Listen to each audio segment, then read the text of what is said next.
BNP, জামায়াতে ইসলামী এবং জাতীয় নাগরিক পার্টির প্রতিনিধিদের সঙ্গে বৈঠক করেছেন প্রধান উপদেষ্টা মুহাম্মদ ইউনূস। ওসমান হাদির ওপর হামলার পর দেশে চলমান রাজনৈতিক প্রেক্ষাপট এবং নির্বাচনের আগে আইনশৃঙ্খলা পরিস্থিতিসহ নানা বিষয়ে আলোচনা হয়েছে এই বৈঠকে। রাষ্ট্রীয় অতিথি ভবন যমুনায় শনিবার দুপুরে আয়োজিত এই বৈঠকে বিএনপির প্রতিনিধি দলে ছিলেন দলটির স্থায়ী কমিটির সদস্য সালাহুদ্দিন আহমদ এবং অবসরপ্রাপ্ত মেজর হাফিজ উদ্দিন আহমদ।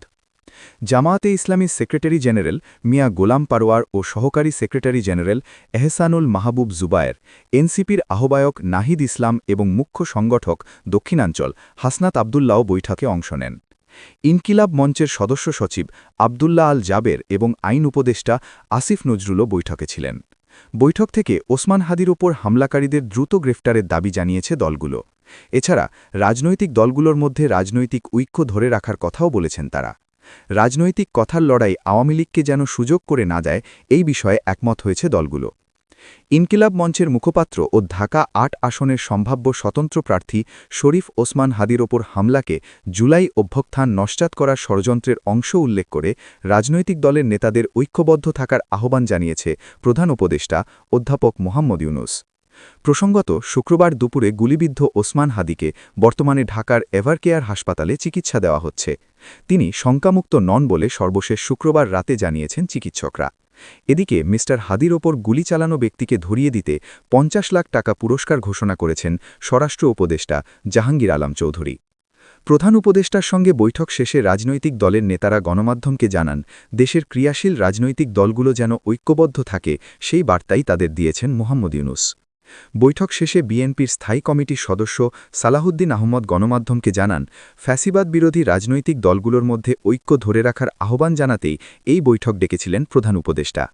তিনি বলেন, নির্বাচনের আগে রাজনৈতিক দলগুলোর মধ্যে কথার লড়াই হতে পারে, তবে সেটি এমন পর্যায়ে নেওয়া যাবে না যাতে কোনো অপশক্তি তার সুযোগ নিতে পারে। ওসমান হাদির উপর হামলা মূলত বাংলাদেশের ওপরই হামলা। আমাদের মধ্যে রাজনৈতিক বিতর্ক হতে পারে, কিন্তু আমরা ওই পর্যায়ে বিতর্ক করব না যাতে করে আমাদের ঐক্য বিনষ্ট হয়, বলেন মি আহমদ। ওসমান হাদির ওপর হামলা প্রসঙ্গে বিএনপির এই নেতা বলেন, যারা বাংলাদেশে নির্বাচন চায় না, গণতন্ত্রের বিরুদ্ধে যাদের অবস্থান, তারাই এই ঘটনা ঘটিয়েছে। এই ধরনের হামলা করে বাংলাদেশের গণতান্ত্রিক উত্তরণকে বাধাগ্রস্ত করা যাবে না বলেও মন্তব্য করেন তিনি।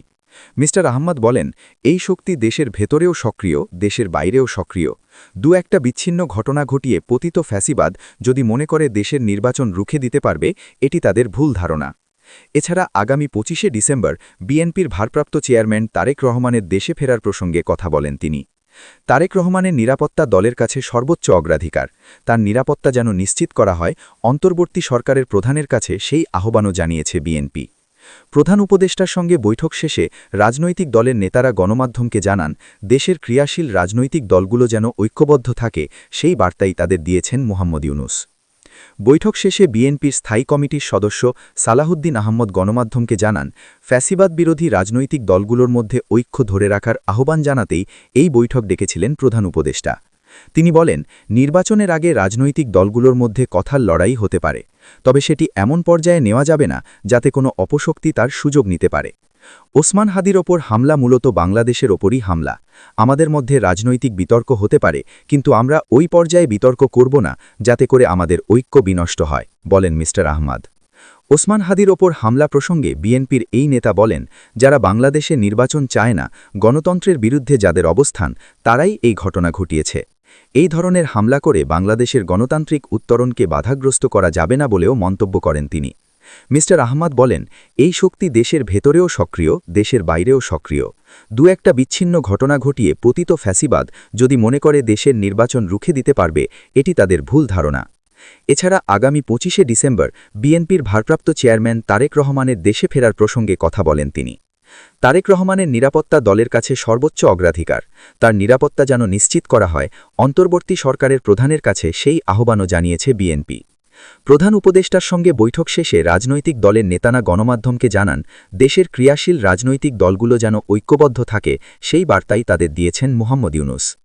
প্রধান উপদেষ্টার সঙ্গে বৈঠক শেষে জাতীয় নাগরিক পার্টির আহ্বায়ক নাহিদ ইসলাম বলেন, নির্বাচনের আগে এই ধরনের পরিবেশ কিভাবে মোকাবেলা করা যায়, এই নিয়ে আলোচনা করতেই রাজনৈতিক দলগুলোকে ডেকেছিলেন প্রধান উপদেষ্টা।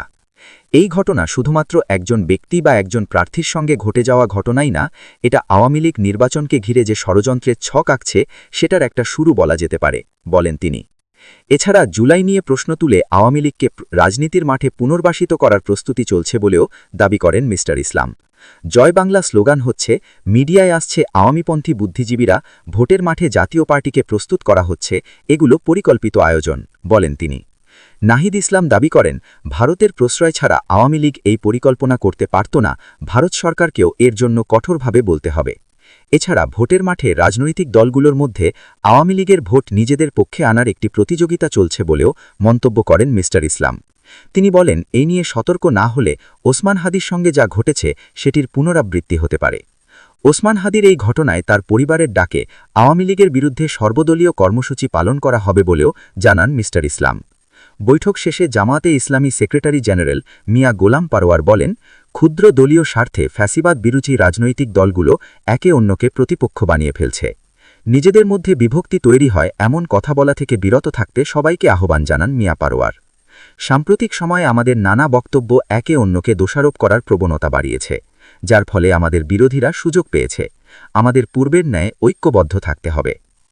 ওসমান হাদির ওপর হামলাকারী সন্দেহে একজন ব্যক্তির ছবি প্রকাশ করে তার সম্পর্কে তথ্য দিতে জনসাধারণের প্রতি অনুরোধ করেছে ঢাকা মহানগর পুলিশ ডিএমপি। ডিএমপির মিডিয়া এবং পাবলিক রিলেশনস বিভাগের উপকমিশনার মোহাম্মদ তালেবুর রহমানের সই করা সংবাদ বিজ্ঞপ্তিতে বলা হয়, রাজধানীর বিজয়নগর বক্স কালভার্ট এলাকায় শুক্রবার মোটরসাইকেল আরোহী দুর্বৃত্তদের হামলায় ইনকিলাব মঞ্চের মুখপাত্র ওসমান হাদি গুরুতর আহত হন। ঘটনাস্থলে সিসিটিভি ফুটেজ বিশ্লেষণ করে একজন ব্যক্তিকে প্রাথমিকভাবে শনাক্ত করা হয়েছে। ওই ব্যক্তির বিষয়ে কোনো তথ্য থাকলে বা তার সন্ধান পেলে দ্রুত ডিসি মতিঝিলের মোবাইল নম্বর 013020040080, ওসি পল্টনের মোবাইল নম্বর 013020040132 বা অত্যাবশ্যকীয় সেবা নম্বর 999-এ যোগাযোগ করে পুলিশকে জানানোর জন্য অনুরোধ করা হয়েছে। তথ্যদাতার পরিচয় গোপন রাখা হবে এবং উপযুক্ত পুরস্কার দেওয়া হবে। এদিকে ওসমান হাদির ওপর গুলি চালানো ব্যক্তিকে ধরিয়ে দিতে 50 লাখ টাকা পুরস্কার ঘোষণা করেছেন স্বরাষ্ট্র উপদেষ্টা জাহাঙ্গীর আলম চৌধুরী। শনিবার সচিবালয়ে শান্তি শৃঙ্খলা সংক্রান্ত কোর কমিটির জরুরি বৈঠক শেষে তিনি সাংবাদিকদের এই তথ্য জানান।